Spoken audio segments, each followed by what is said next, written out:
To Be Are Not To Be by Kurt Vonnegut. Everything was perfectly swell. There were no prisons, no slums, no insane asylums, no cripples, no poverty, and no wars. All diseases were conquered. So was old age. Death, barring accidents, was an adventure for volunteers.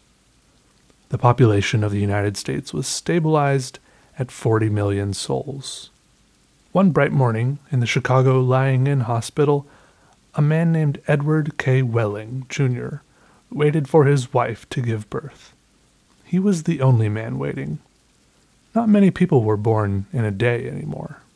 Welling was 56, a mere stripling in a population whose average age was 129.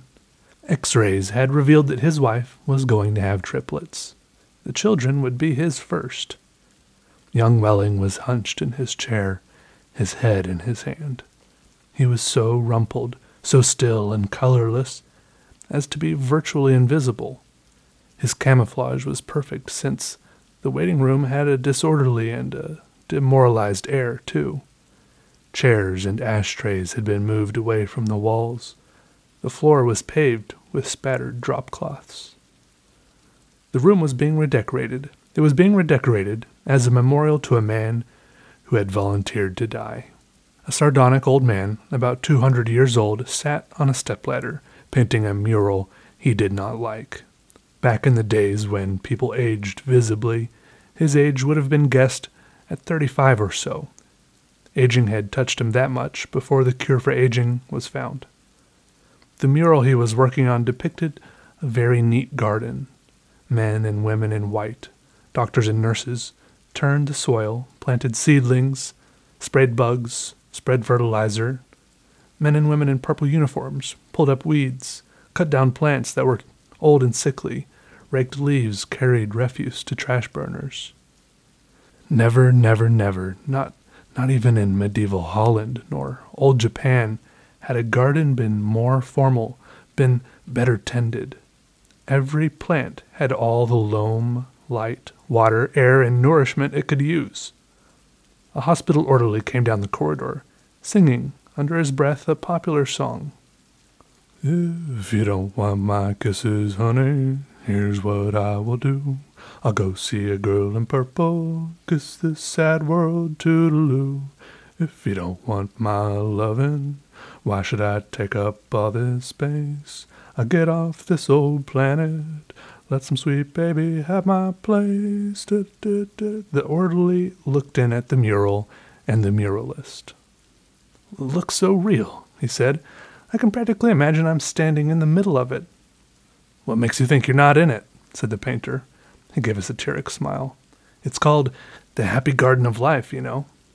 That's good of Dr. Hitz, said the orderly. He was referring to one of the male figures in white, whose head was a portrait of Dr. Benjamin Hitz, the hospital's chief obstetrician. Hitz was a blindingly handsome man. Lots of faces still to fill in, said the orderly. He meant that the faces of many of the figures in the mural were still blank. All blanks were to be filled with portraits of important people on either the hospital staff or from the Chicago office of the Federal Bureau of Termination. Must be nice to be able to make pictures that look like something, said the orderly. The painter's face curdled with scorn. You think I'm proud of this, Daub? He said. You think this is my idea of what life really looks like? What's your idea of what life looks like? Said the orderly. The painter gestured at a foul drop cloth. There's a good picture of it, he said. Frame that and you'll have a picture damn sight more honest than this one. You're a gloomy old duck, aren't you? Said the orderly. Is that a crime? Said the painter. The orderly shrugged. Well, if you don't like it here, Grandpa, he said. And he finished the thought with the trick telephone number that the people who didn't want to live anymore were supposed to call. The 0 in the telephone number he pronounced naught. The number was 2BR, not 2B. It was the telephone number of an institution whose fanciful sobriquets included Automat, Birdland, Cannery, Catbox, Delouser, Easy Go, Goodbye Mother, Happy Hooligan, Kiss Me Quick, Lucky Pierre, Sheep Dip, Warring Blender, Weep No More, and Why Worry? To be or not to be was the telephone number of the municipal gas chambers of the Federal Bureau of Termination. The painter thumbed his nose at the orderly. When I decide it's time to go, he said, it won't be at the Sheep Dip. Ah, do-it-yourselfer, eh? Said the orderly. Messy business, Grandpa. Why don't you have a little consideration for the people who have to clean up after you? The painter expressed, with an obscenity, his lack of concern for the tribulations of his survivors. The world could do with a good deal more mess, if you ask me, he said. The orderly laughed and moved on. Welling, the waiting father, mumbled something without raising his head, and then he fell silent again. A coarse, formidable woman strode into the waiting room on spike heels. Her shoes, stockings, trench coat, bag, and overseas cap were all purple, the purple the painter called the color of grapes on Judgment Day. The medallion on her purple musette bag was the seal of the Service Division of the Federal Bureau of Termination, an eagle perched on a turnstile. The woman had a lot of facial hair, an unmistakable mustache. In fact, the curious thing about gas chamber hostesses was that, no matter how lovely and feminine they were when recruited, they all sprouted mustaches within 5 years or so. Is this where I'm supposed to come? She said to the painter. A lot would depend on what your business was, he said. You aren't about to have a baby, are you? They told me I was supposed to pose for some picture, she said. My name's Leora Duncan. She waited. And you dunk people, he said. What? She said. Skip it, he said. That sure is a beautiful picture, she said. Looks just like heaven or something. Or something, said the painter. He took a list of names from his smock pocket. Duncan, Duncan, Duncan, he said, scanning the list. Yes, here you are. You're entitled to be immortalized. See any faceless body here you'd like me to stick your head on? We've got a few choice ones left. She studied the mural bleakly. Gee, she said, they're all the same to me. I don't know anything about art. A body's a body, eh? He said. All right, as a master of fine art, I recommend this body here. He indicated a faceless figure of a woman who was carrying dried stalks to a trash burner. Well, said Leora Duncan, that's more the disposal people, isn't it? I mean, I'm in service. I don't really do any disposing. The painter clapped his hands in mock delight. You say you don't know anything about art, and then you prove in the next breath that you know more about it than I do. Of course, the sheave carrier is wrong. For a hostess, a snipper, a pruner, that's more your line. He pointed to a figure in purple who was sawing a dead branch from an apple tree. How about her? You like her at all? Gosh, she said. She blushed and became humble. That puts me right next to Dr. Hitz. That upsets you? He said. Good gravy, no, she said. It's just such an honor. Ah, you admire him, huh? He said. Who doesn't admire him? She said, worshipping the portrait of Hitz. It was the portrait of a tanned, white-haired, omnipotent Zeus, 240 years old. Who doesn't admire him? She said again. He was responsible for setting up the very first gas chamber in Chicago. Nothing would please me more, said the painter, than to put you next to him for all time. Sawing off a limb. This strikes you as appropriate? That is kind of like what I do, she said. She was demure about what she did. What she did was make people comfortable while she killed them. And while Leora Duncan was posing for her portrait, into the waiting room bounded Dr. Hitz himself. He was 7 feet tall, and he boomed with importance, accomplishments, and the joy of living. Well, Miss Duncan, he said, and he made a joke. What are you doing here? He said. This isn't where the people leave. This is where they come in. We're going to be in the same picture together, she said shyly.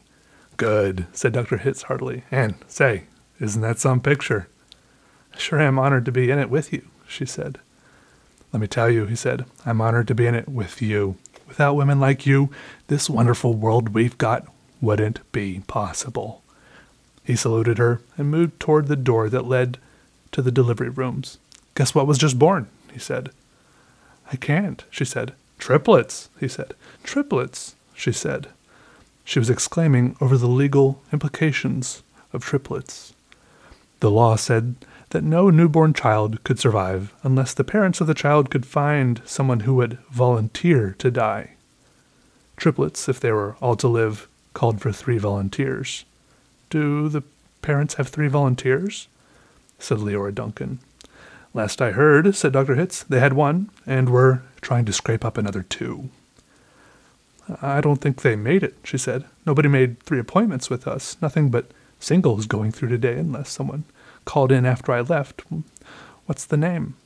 "Welling," said the waiting father, sitting up red-eyed and frowsy. "Edward K. Welling, Jr.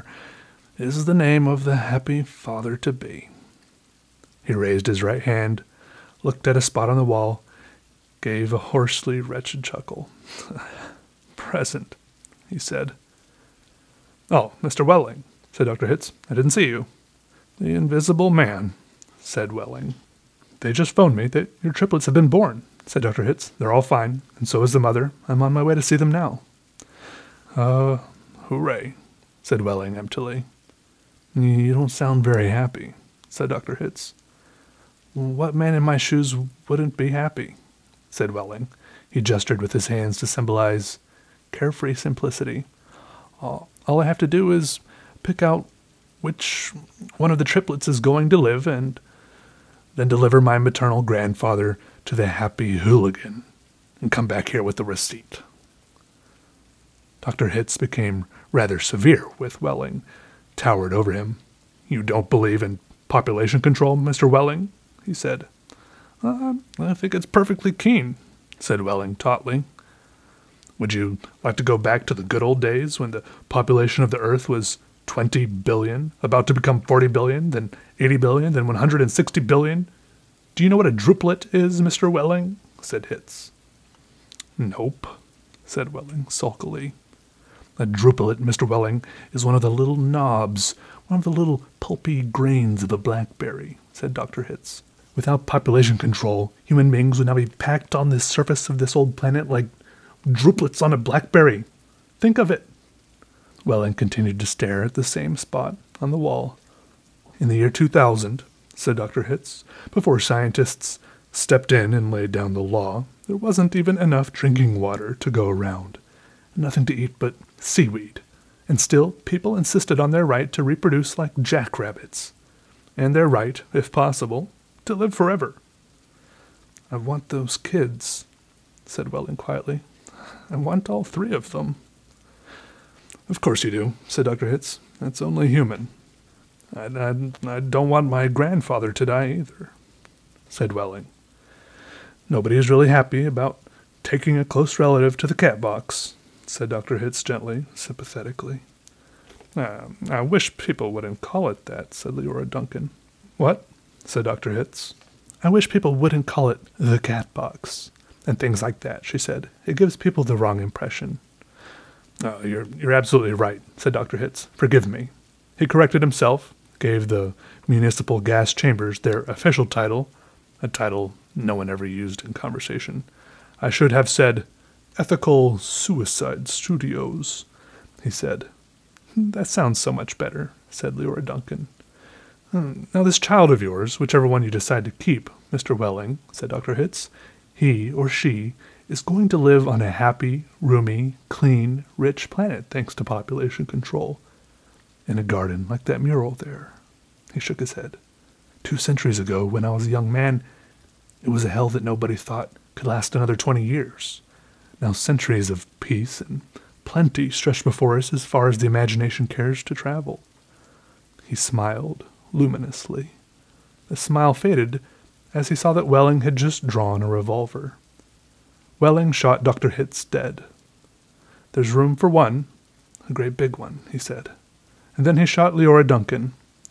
"It's only death," he said to her as she fell. "There, room for 2. And then he shot himself, making room for all 3 of his children. Nobody came running. Nobody, seemingly, heard the shots. The painter sat on top of his stepladder, looking down reflectively on the sorry scene. The painter pondered the mournful puzzle of life demanding to be born, and, once born, demanding to be fruitful, to multiply and to live as long as possible, to do all that on a very small planet that would have to last forever. All the answers that the painter could think of were grim, even grimmer surely than a cat box, a happy hooligan, an easy go. He thought of war. He thought of plague. He thought of starvation. He knew that he would never paint again. He let his paintbrush fall to the drop cloths below, and he decided he had had about enough of life in the happy garden of life, too, and he came slowly down from the ladder. He took Welling's pistol, really intending to shoot himself, but he didn't have the nerve. Then he saw the telephone booth in the corner of the room. He went to it, dialed the well-remembered number, 2BR, not 2B. Federal Bureau of Termination, said the very warm voice of a hostess. How soon could I get an appointment? He asked, speaking very carefully. We could probably fit you in late this afternoon, sir, she said. It might even be earlier if we get a cancellation. All right, said the painter. Fit me in, if you please. And he gave her his name, spelling it out. Thank you, sir, said the hostess. Your city thanks you. Your country thanks you. Your planet thanks you. But the deepest thanks of all is from future generations.